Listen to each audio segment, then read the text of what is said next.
And you've just heard Boxing Day Bells, the new single from Quinny. And I'm so pleased to be joined by the man himself now, live from Melbourne. Hello there. Hello, how are you? I'm really good. It's good to see you. So to me, it doesn't seem like it's Christmas unless there's a Quinny Christmas single coming out. What can you tell us about this one? This one's actually my first serious one. Right. Most of them are a bit more tongue-in-cheek. This one's a bit more serious, and it's definitely going down a bit more depressing. It's kind of, I guess, Christmas isn't for everyone. Yeah. And that's sort of the vibe I'm going for. I mean, I like it. I'm coming home for Christmas myself. I'm a fan of Christmas. But yeah, I know that I recognise that it's not for everyone. This one's about, it's kind of someone that's kind of steeped in nostalgia, and they can't see that right now is the good times. Yeah. Now is the good old days. And so, you can't see the wood for the trees sort of thing. That's sort of always I always try and give a bit of a different perspective on my Christmas songs where I can. I think I was talking with someone about nostalgia just recently, and it was in a book I read, and how it can have a kind of arrested development state in that you don't engage with what's happening now, particularly perhaps in music, because you're always looking for the soundtrack to your youth or whatever. And I guess the Christmases of your youth, it's a similar type of thing. Yeah, well, I'd go into that a little bit in the song. Yeah, talking about how the Christmas lights used to be better. They used to be better, and everybody was here and all that. But there's people here now. So it's a good time for nostalgia. There's lots of old, the new Beatles track out, and there's, what I mean. So it's a good time to be nostalgic. It's a big industry, definitely. Yeah. So I was going to ask you, what it is about Christmas that makes you want to write songs about it? I don't love writing songs about Christmas. I mean, I know I give the impression that I do, but I think the Christmas format or subject has just been really useful for me in being like a bit liberating, where I'm not worried about using tropes or reusing old ideas, or, I'm not always trying to reinvent the wheel. Yeah. And I think in my other songs, I'm always trying to show that I'm good at writing songs. Whereas when I'm doing the Christmas songs, I'm not really trying to do that. I'm just trying to have fun in it. And I feel like they're probably some of my better songs, to be honest, partly because of that. So that's more the thing. And really, when I did the first one, Christmas Gear, 5 years ago this year, I'd kind of taken a bit of a break from songwriting and stuff. I just couldn't. In that time, I'd started working full time. I was living in London, and I just hadn't really got into. I just couldn't write. I'd ran out of ideas. And then when I came up with this Christmas song in the shower or whatever it was, I came up with it. Then it started the ball rolling, and I booked some gigs, and everything just kind of fell into place. And so I think that I've got a bit of a nostalgia for writing these kind of songs, I suppose, just because I feel that they free me up in some way.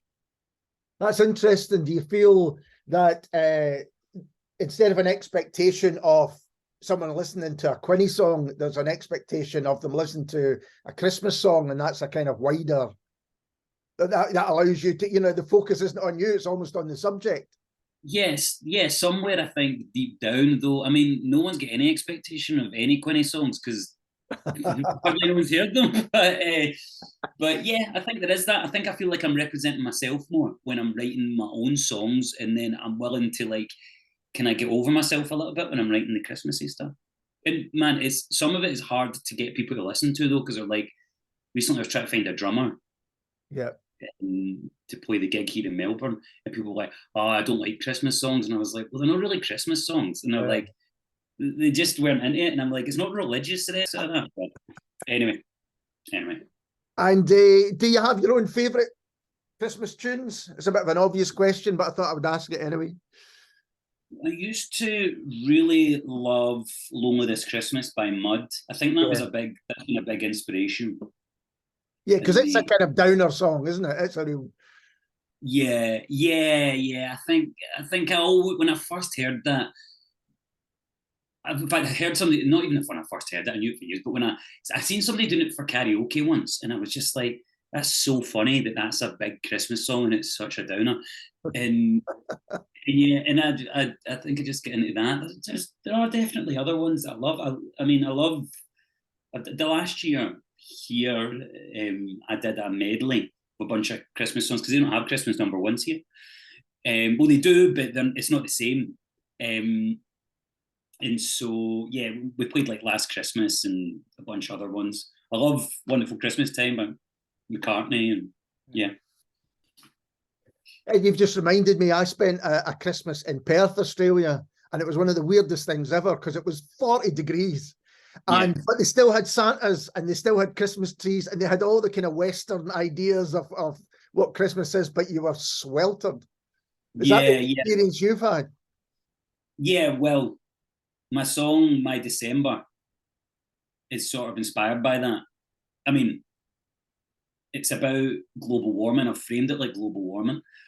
That was last year's Christmas song, but yeah, it doesn't feel right to me. But that's partly because I'm not with my own family. I spend it with Maddie's family and my girlfriend, and every year it's got better. The first year was hard because I was kind of thinking I would have went home because of COVID. I didn't go home. Yeah, and then I was with. I'd only known them for a couple of months, and it was hot, and I wasn't with my family. It all felt really odd. Going to someone's pool. Yeah. In the afternoon. But I mean, to be honest, it's nice. We're probably more of a Christmas tradition now for me is going where I wrote Boxing Day Bells. We go down to this to the Gold Coast. Her family are in Brisbane. Yep. Anyone that's listening is like, I thought it was in Melbourne. Right? So we go up to the Gold Coast, or go up to Brisbane, then down to the Gold Coast, and we spend a few days down there. At the same spot every year, so that's kind of become more of a tradition for me than anything else, than going to Elfin Grove or any of those. You know what I mean? Yeah. And so you've been in Australia for a few years now, and you're still making. Is that where you're making the music? Is that where you made the new single? Yeah, that's the first one that I've recorded here, which was good. It was really cool to do that because I've been playing with some of those guys for a little while. Yeah. So it was good to get something down with them because normally I'm like, oh, I'll learn these parts that my pals in Scotland wrote. Right. You know, so it was good to kind of explore a bit of what we're doing. I mean, particularly in this one, I love what Adam's done on the bass. He took what was like a kind of country song and he's made it. He's Melbourned it a bit. He's made it a bit kind of psyche, a bit 60s sounding, which is cool. And got his brother Scott on drums. And then I got like a bona fide Melbourne lap steel player, Jason Kane. He's doing a bit of that on it. So yeah, there's some cool. And then I've got some great backing vocalists on it. So it was cool to get all those pals together. Before we started recording, we were talking about how Melbourne's got this reputation of being a real hub for culture and the arts. And have you found that? And has that kind of meant that you've been able to continue making music and, you know, discovering new people to work with? Yeah, I mean, what's great about Melbourne is that they've got there's so many wee venues, like 100 cap venues, and there's a real scene of people just booking shows. Like even people that are in, you know, their 40s and 50s, there's still a lot of like local bands, people starting new bands. You know, it's not all young people. I'm not saying that all of these people are selling loads of records or anything like that. I just mean there's shows happening all the time. Yeah. That's where I really fit in. People that aren't selling a lot of records but want to play. And so yeah, it's good for that. It's really good for that, and there's lots of players around and stuff. I mean, it's hard, like anywhere, it's hard to break in. But something I've found as well is that the wages here are just a little bit better, and so in the cost of living in terms of the wages is a bit better. So there's that little bit more disposable income, which then you can put into it as well. That's how I've felt. That's been my experience. But also booze is really expensive here, but I don't drink, so that's probably how I save. that's what I've found most liberating, to be honest, being able to put the money, because I pay for it all myself. I mean, I ask people to do me a lot of favours as well, but anything that I have to pay for, I pay for myself. And so I have found it a bit more liberating because the money, the wages have helped. Yeah. The minimum wage here in Australia is higher anyway. So. And you released an EP earlier this year called Act Like a Saint, working with Bovine. So how did you work on that if you were there and he was here? Oh, well, that was old. Oh, that right, is it? Okay. But it was released this year. I'm right about that. I released it this year. I'd been sitting on it for years. That was originally recorded with Chris McCrory. Mm-hmm. We did it in 2013 and 14. So it was maybe a follow-up to my first EP. And then I moved to London and I got the stems off of Chris. And I never done anything with it. And then Bovine said to me, just give them to me. And so I did. And then a couple of months later, he sent me this stuff and it sounded amazing. But then his computer crashed and he thought he lost all of it. And I'd had notes, I had notes. I was like, oh, Jake, you could do this or that. But then a couple of years later than that, he found the WAV files for those mixes that he did, and I was like, oh well, I can't have any notes because that's it. Yeah. And to be honest, I'd forgotten what my notes were, and they said, but it was probably bits to do with my vocal and all that I wasn't happy with. It's fine, it sounds fine.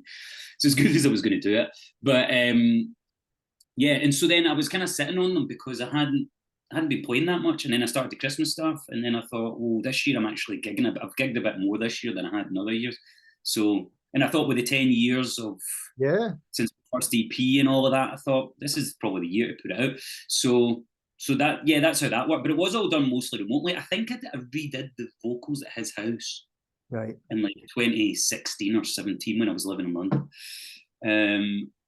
But I have worked on things with him since, and I record bits. I mean, I've sent him voice memos, and then he builds a whole song. And then he just asked me to re-record the vocal. It's amazing. Oh, fantastic. Like voicemail, and my time is terrible. And he makes it sound like it's fine. And you mentioned that you were coming back home for Christmas, and you're going to be playing at least one gig. I don't know if you're playing more, but you're playing stereo, is that right? I'm playing it stereo, yeah. I'm going to do 2 sets. I'm going to do Act Like a Saint and Read All the Rumours, which is my first EP. Mm-hmm. To sort of celebrate that 10-year thing. And then I'll do a second set with all my Christmas stuff. And that's that I'm doing I've got 2 bands. So I'll do it with 2 bands. So one to do the old stuff, one to do the Christmas stuff. And that's just so that I can get a chance because I really find that music is how I hang out with a lot of my pals. That's what I've been doing for the last 20 odd years. And so that's how I know a lot of these people. And so I could arrange to go out for like a cup of tea, but really what will be the best way for me to hang out with them is to make some music. So that's sort of the plan for me with that. And it'll it'll be fun. It'd be good to play in stereo. Yeah, it's quite big. I'm going to have the seats in because it's quite a big space and I don't think I can pull 200 odd people, but we'll see. And after that, what's do you have any plans for the immediate future in terms of music? Yeah, well, I'm going to play a song. I'll play a song at Tommy Riley's Christmas thing at the Rum Shack. Can't remember what that's called. I think it's on the 16th, possibly. So I'll play. I'll do a tune there, and then I'm going to record more stuff when I'm in Scotland with my Scottish music pals at Teapot. Do you know that place out in Kinross? It's near Balado. All right. Okay. And so it's an Airbnb and studio. So I'll be out there for a bit at the end of my trip. When my girlfriend Maddie, when she goes home, me and some of my mates will head out there and we'll mess about. I've got a fair chunk of time, so we'll see how many. I would love to get enough to do an album, but we'll be so underprepared. If I can get a few songs done, it'll be fine. It's more about the hanging out than it is about the recording. But yeah, we'll get something out of it. Excellent. Well, Peter, thanks very much for taking the time to talk to me. I really appreciate it. That's all right. Thanks for having me. And this is Quinny and my December, Why the Sun Stole Christmas.